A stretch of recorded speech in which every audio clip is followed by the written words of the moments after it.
Good day, Chemmates! We are Group 5 of PS Chem 1-2 and we will discuss Chapter 16, Acid-Base Equilibria. Common ion effect.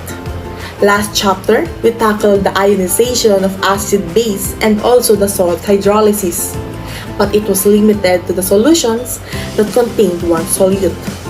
In this section, we will study the acid-base property of solutions with two solutes with the same ion or common ion.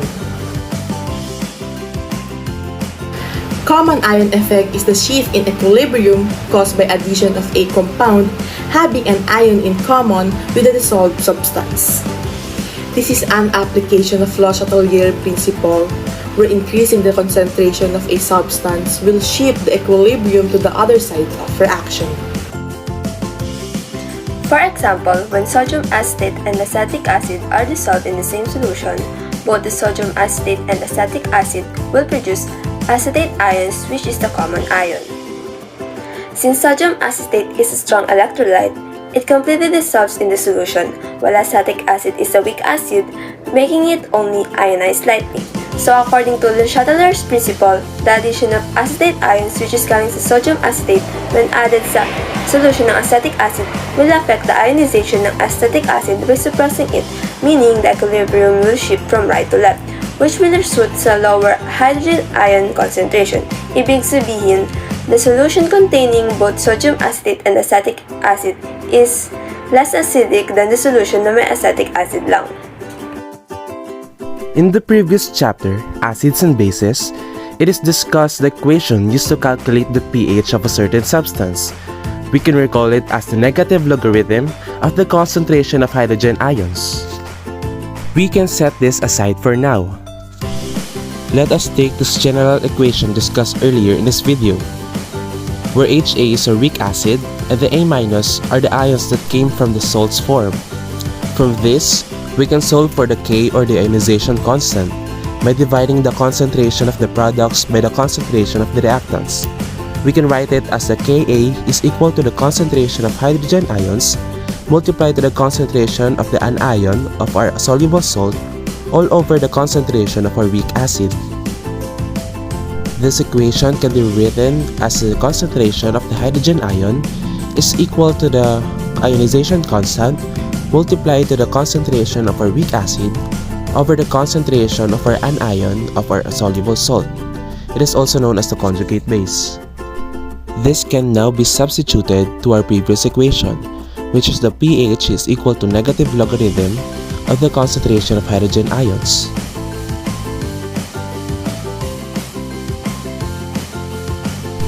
The equation now will be pH is equal to negative logarithm of our ionization constant multiplied to the concentration of our weak acid over the concentration of our conjugate base. Distribution of the negative logarithm here will make our equation as the negative logarithm of our ionization constant minus the logarithm of the concentration of our weak acid over the concentration of our conjugate base. The negative logarithm of Ka here can also be written as pKa. And the fractions of our concentrations can be reciprocated to make our logarithm positive.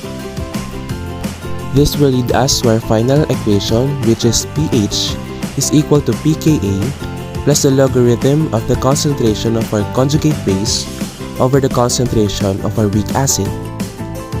This equation is also known as the Henderson-Hasselbalch equation. As you can see, the derived equation here is called Henderson-Hasselbalch equation. A general form of the expression is placed just below here, the one with the conjugate base over acid. Looking at the top equation from left to right, we can see pH first. In this case, pH refers to the acidity of the solution. Next, we can see pKa. If the question or problem does not provide a value for pKa, solving for it is just the negative logarithm of Ka. Now, you might ask, what is Ka?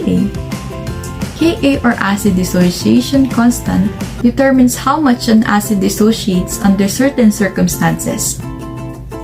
Solving for the value of Ka requires using the formula Ka equals H plus times A minus over HA.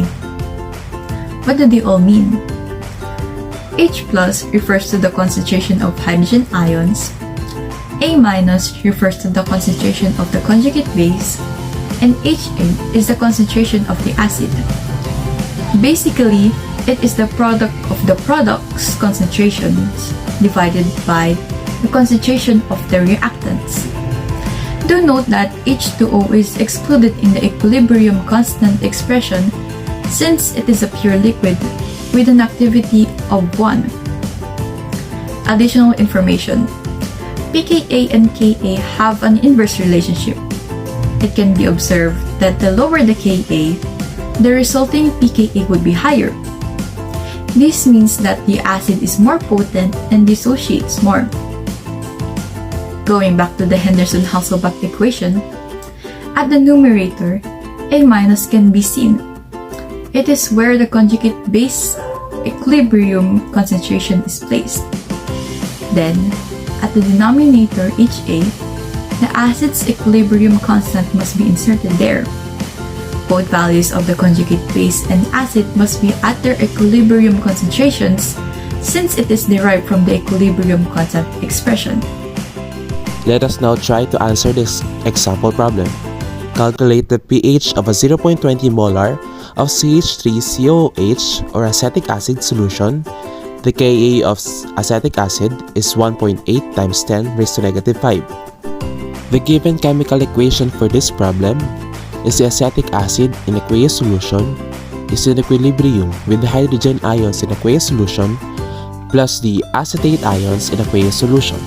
First thing na gagawin natin to solve this problem is to construct ice table or initial, change, and equilibrium table. The only given value sa problem nito is the initial concentration of our acetic acid which is 0.20 molars. Now, pwede nating i-denote yung change sa ating initial values as X. Isa-subtract natin siya sa ating acetic acid at i-add naman natin siya sa ating products. This will give us yung values ng kanilang concentration at equilibrium sa acetic acid which is 0.20 minus X, hydrogen ions is X, and acetate ion is X. We can now solve for the dissociation constant which is Ka is equal to the concentration of hydrogen ions multiplied the concentration of acetate ions all over the concentration of acetic acid. Pero given ang ating dissociation constant, so we will just substitute it to our equation. 1.8 times 10 raised to negative 5 is equal to X times X all over 0.20 minus X. We will now apply cross multiplication to this equation so that magiging linear yung ating equation. 1.8 times 10 raised to negative 5 multiplied to 0.20 minus X is equal to X squared. Distributing the 1.8 times 10 raised to negative 5 to our given quantity will give us 0.000036 minus 0.000018x is equal to x squared. We will now transpose these values so that nasa isang side lang sila ng equation. This will give us x squared plus 0.000018x minus 0.000036 is equal to 0.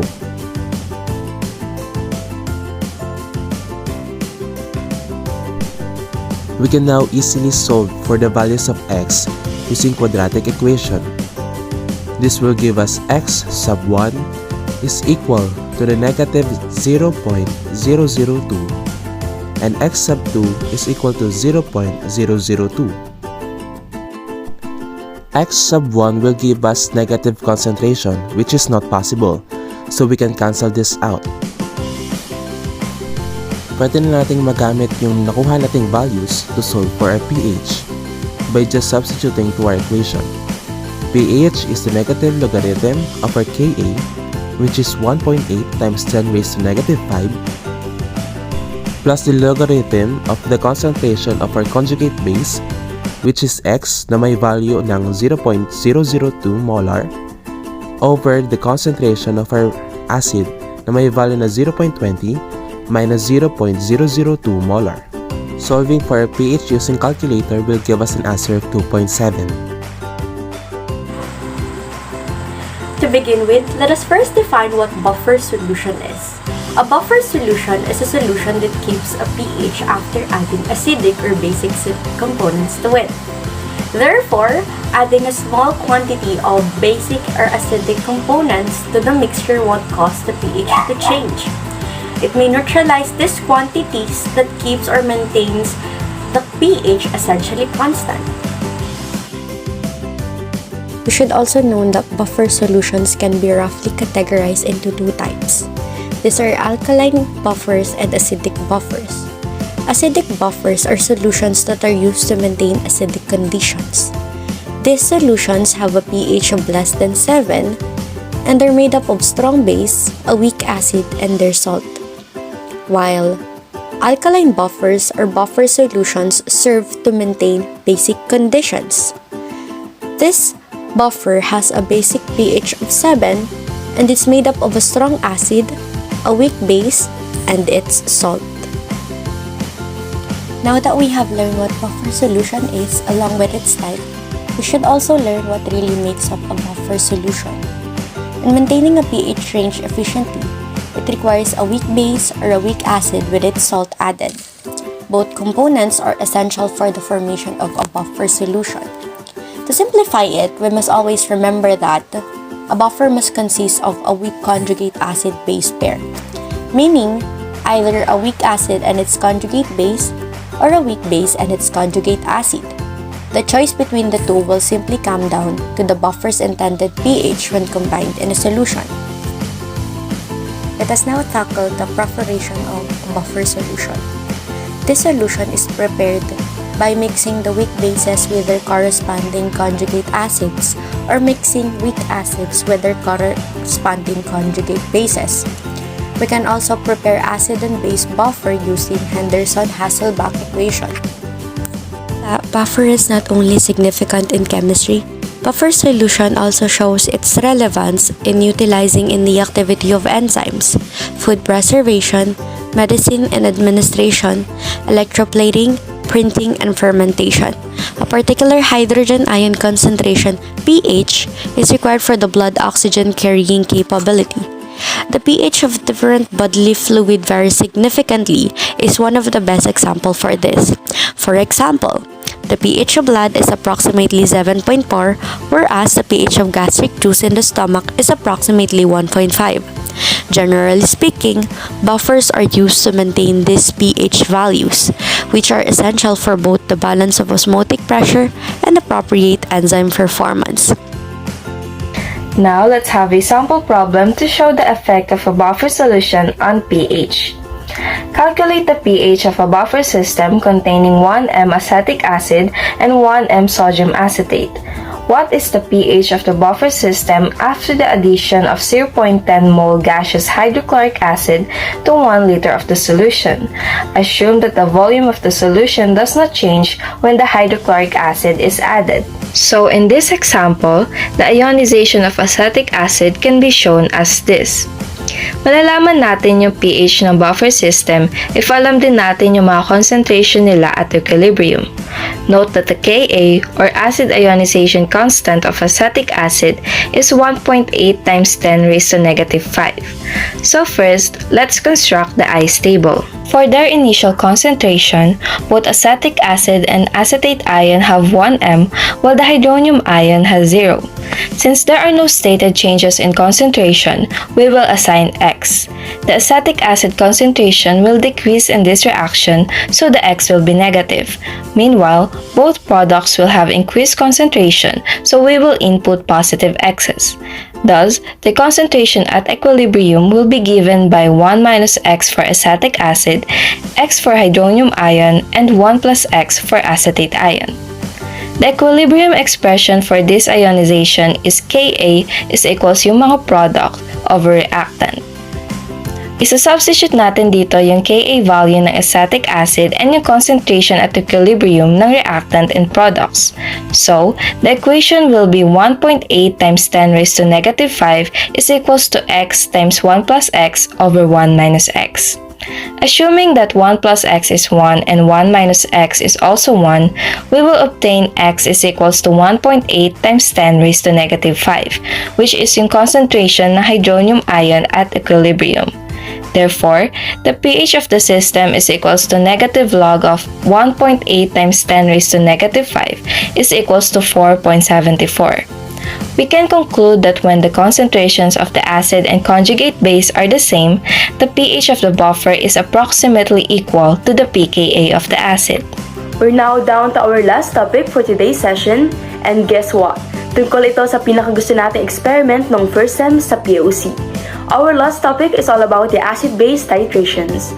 But before we go to the calculations, let us first the definition, importance, and analyze some graphs related to acid-base titrations. When we say titration, it refers to the way of determining acid or base concentration in a solution.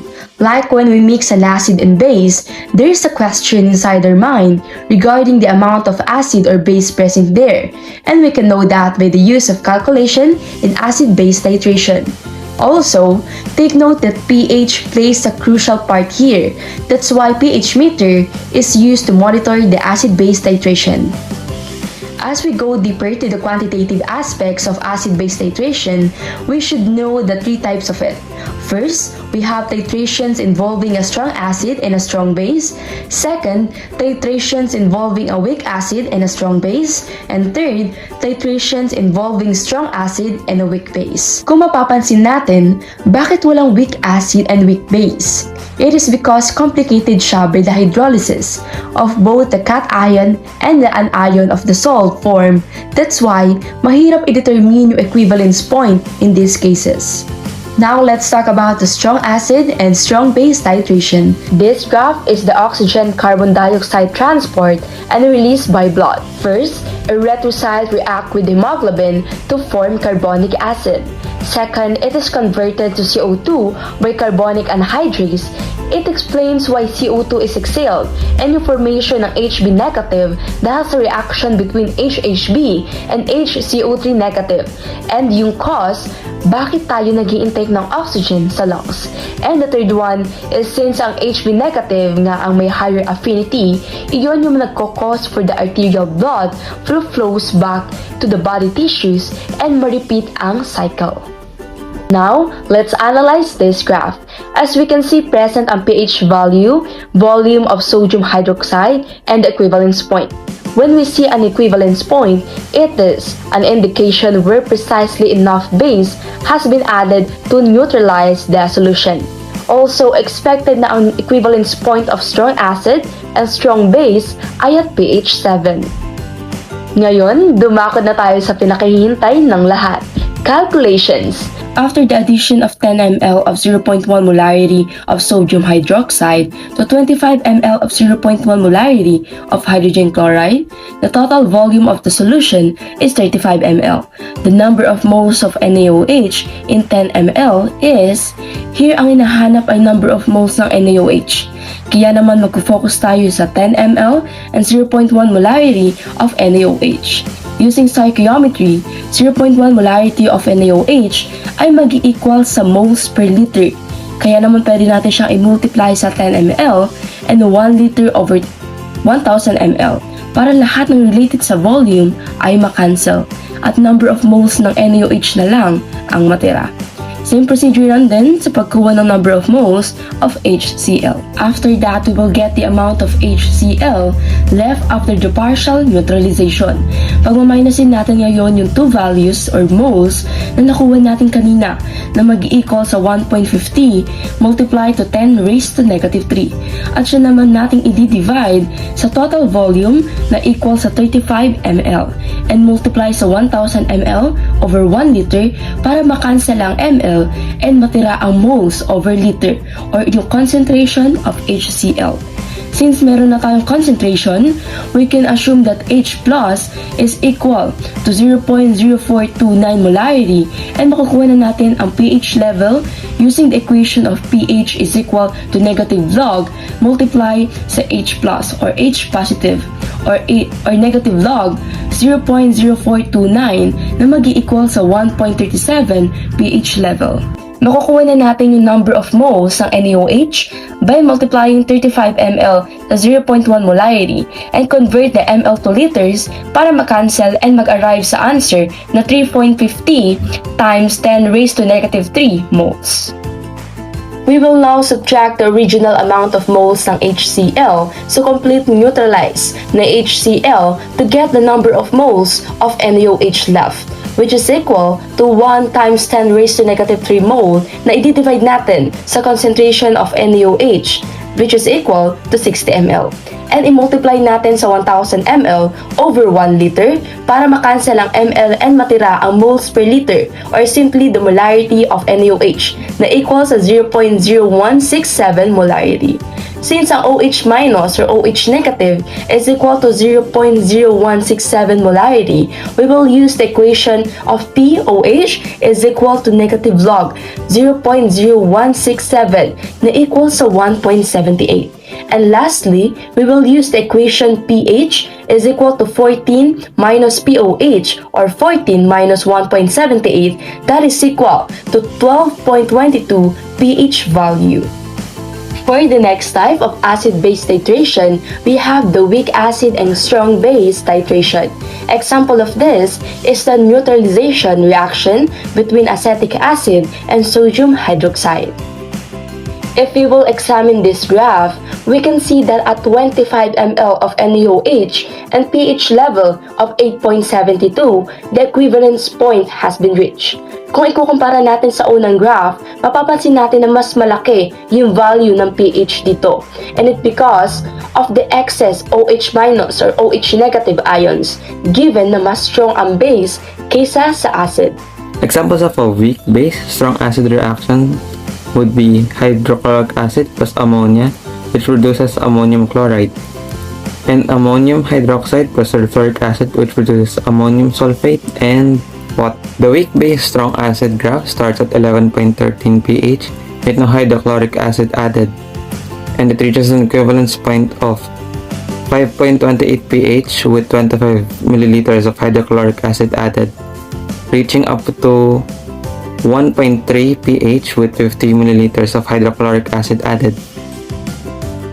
So iyon, before we end our discussion, meron kaming ibibigay na problem and nire-require namin lahat na magsagot kasi next discussion ay saka natin i-reveal yung answer. So that's all. Thank you for listening and stay hydrated. Thank you everyone!